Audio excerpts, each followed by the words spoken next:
അപ്പോൾ ഇന്ന് നമുക്കൊരു ചമ്മന്തി ഉണ്ടാക്കിയാലോ. എല്ലാത്തിൻ്റെ കൂടെയും കഴിക്കാൻ പറ്റുന്ന ഒരു അടിപൊളി ചമ്മന്തിയാണ് കേട്ടോ. കറിവേപ്പിൻ്റെ ഇലയും തേങ്ങയും വറ്റൽമുളകും ചെറിയ ഉള്ളിയും പിന്നെ ഒരു സാധനം കൂടി ഉണ്ട് കേട്ടോ. അപ്പോൾ ഇതൊക്കെ ഒന്ന് സെറ്റാക്കി വെച്ചിട്ട് ഞാൻ ആ ഒരു സാധനം കൂടി കാണിച്ചു തരാം കേട്ടോ.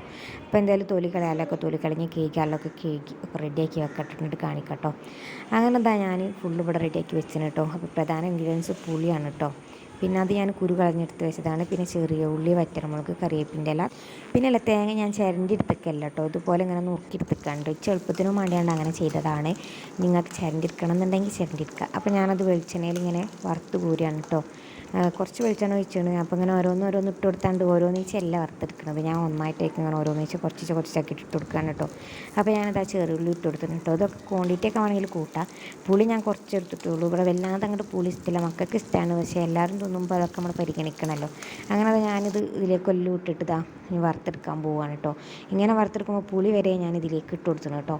പുളിയും കൂടി ഇതിലിട്ടിട്ട് ഇങ്ങനെ വറുത്തെടുത്തിട്ടാണ് നമുക്ക് റെഡിയാക്കേണ്ടത്. അപ്പോൾ ഞാനിതൊക്കെ വറുത്ത് ഇവിടെ റെഡിയാക്കി വെച്ചിട്ട് നമുക്ക് മിക്സിൻ്റെ ജാറിലേക്ക് ഇട്ട് കൊടുക്കുക. കുറച്ചൊന്ന് ചൂടാറിയതിന് ശേഷം കേട്ടോ ഞാൻ ഇട്ട് കൊടുത്തത്. ഇനി ഇതിലേക്ക് ആവശ്യത്തിനുള്ള ഉപ്പ് ഇട്ട് കൊടുക്കുക കേട്ടോ. ഉപ്പ് വേണമെങ്കിൽ ഇത് അരച്ച് കഴിഞ്ഞിട്ടും വേണമെങ്കിൽ ഇട്ട് കൊടുക്കുക. ഞാൻ അതിന് മുമ്പ് തന്നെ ഇട്ട് കൊടുത്തിന്. അങ്ങനെ അതാ ഞാൻ അരച്ച് വെച്ചിട്ടുണ്ട് ഗെയ്സ്. ഇത് ഇവിടെ വെച്ചതേ എനിക്ക് ഓർമ്മയുള്ളൂ.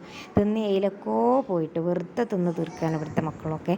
അപ്പോൾ നല്ല ടേസ്റ്റാണ് കേട്ടോ. എല്ലാവരും ഉണ്ടാക്കി നോക്കുക. എന്നിട്ട് അഭിപ്രായമൊക്കെ കമൻറ്റായിട്ട് രേഖപ്പെടുത്താൻ കഴിയുന്നവർ രേഖപ്പെടുത്തുക, അല്ലെങ്കിൽ അല്ലാത്തവരൊക്കെ ഉണ്ടാക്കി വെക്കുക കേട്ടോ.